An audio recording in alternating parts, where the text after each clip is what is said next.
The Pittsburgh Steelers make yet another signing, and this time it's another wide receiver.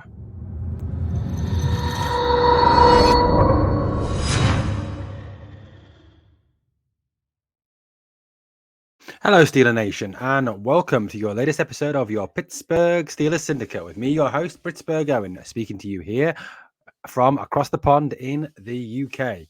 So, guys, it was revealed yesterday the Pittsburgh Steelers have made another free agent signing, and this time they have signed Javon McKinley, a free agent wide receiver, who's also apparently listed also as a tight end on some report sites.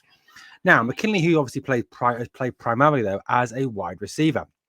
And the first question I know that you'll be asking in Steeler Nation is, who did they release in order to make a spot on the roster, on the 90-man roster for Javon McKinley?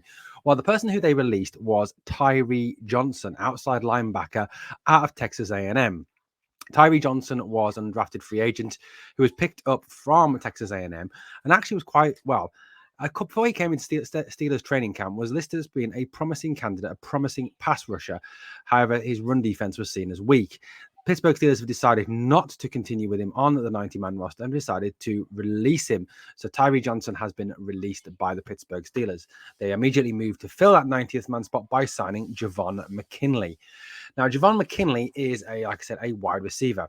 He was born April 10th, 1998 in Corona, California. He is 6'2", 215 pounds. He went to Centennial High School in Corona, California, and attended a notable college in Notre Dame.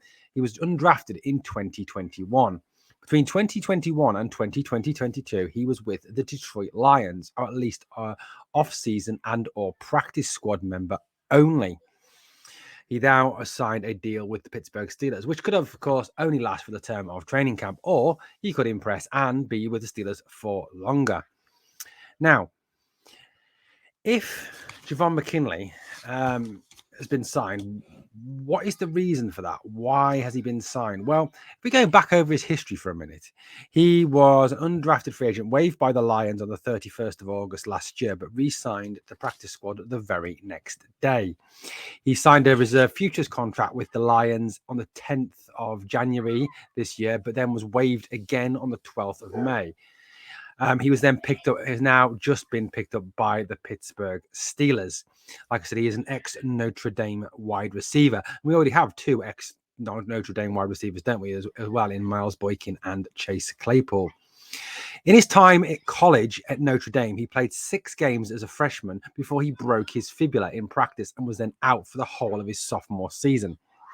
He then played part of his senior year with having 11 receptions and for 268 yards, but only part of that season.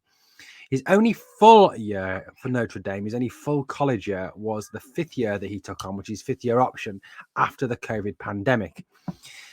So he's only actually played 1 full season in college. We look at his college stats now.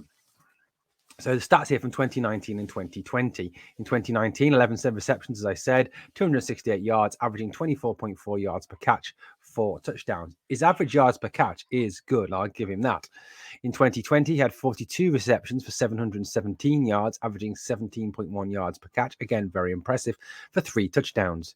He had 1 rushing attempt for 15 yards. So overall, a reasonable set of statistics, with the biggest thing that stands out, obviously, is the yards per catch statistic.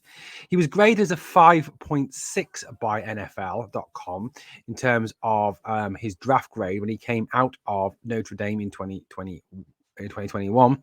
And that is a bottom of the roster practice squad type guy. He's big. He's strong. This is what his draft profile says. He has got good yards per catch, as we've seen. He's hard to push him around due to his physical size.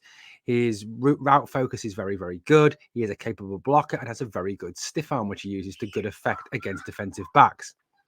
However, what are his weak points? He has only 1 season as a starter, obviously, in the college game.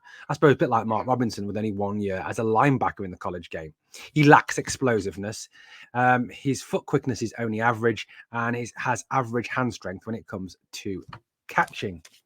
Now, why might the Pittsburgh Steelers have moved to sign yet another wide receiver, given the depth the Steelers have at wide receiver? with obviously Deontay Johnson, Chase Claypool, Miles Boykin, Calvin Austin III, George Pickens. Austin III and George Pickens obviously have been exceptionally impressive at practice. Austin III yesterday was just like lightning, even in padded practice, leaving Steelers DBs for dead, and Pickens was impressive as always. Add to that Steven Sims, Tyler Vaughns, Tyler Snead, Cody White, the list goes on. Gunnar Shefsky. There are a number of receivers there. Now, why has he been added to the roster? Now, is it because they're going to give him a genuine chance to make the roster, given the fact that he's got very limited NFL experience? In fact, there are no NFL stats on him. He has never played a competitive NFL game and has only caught one touchdown pass in preseason, which was for the Detroit Lions against the Pittsburgh Steelers last year. So why have they picked him up? Why have they got him? Now I reached out to a couple of NFL insiders who work very closely with the Steelers and have attended all of Steelers training camps so far. And they said this may be because of the situation regarding Chase Claypool's injury and Deontay Johnson's continuing holding. Javon McKinley may only be an extra body to put into the rotation to give the quarterbacks somebody to throw to on team 2 and team 3. That may be the nature of why McKinley has been picked up by the Steelers. It may be, maybe not be. It may be that they genuinely see something in him potential and in that he could develop into a good wide receiver to put on the practice squad. That could be the potential there. But the two Steelers insiders I respect and whose opinion is often correct have said the reason they think it is there is because obviously Chase Claypool is day to day with his shoulder injury, and Deontay Johnson is currently still going through his holding, even though Omar Khan did say today that negotiations have begun with Deontay Johnson's agents. So it may be that McKinley is just a camp body to add to the roster to give the quarterbacks in this quarterback battle somebody to throw the ball to. So, Steeler Nation, let me know what you think of this signing of Javon McKinley. Do you think it's a good signing? What's your thinking behind it? Why do you think it is? Or do you believe what the two NFL and Steelers insiders are telling me, that it's just a camp body to make up for the loss of Johnson holding in and Claypool's day-to-day nature with his shoulder injury? Another thing that surprised me, like I said, though, is they released an outside linebacker to make this signing. Anyway, guys, remember, if you have not yet subscribed to the Pittsburgh Steelers Syndicate, hit that subscribe and ring that bell so you don't miss out on any of the great content from the Pittsburgh Steelers Syndicate. Thanks for watching, guys, and I'll speak to you again very, very soon. Here we go, Steelers. Come on!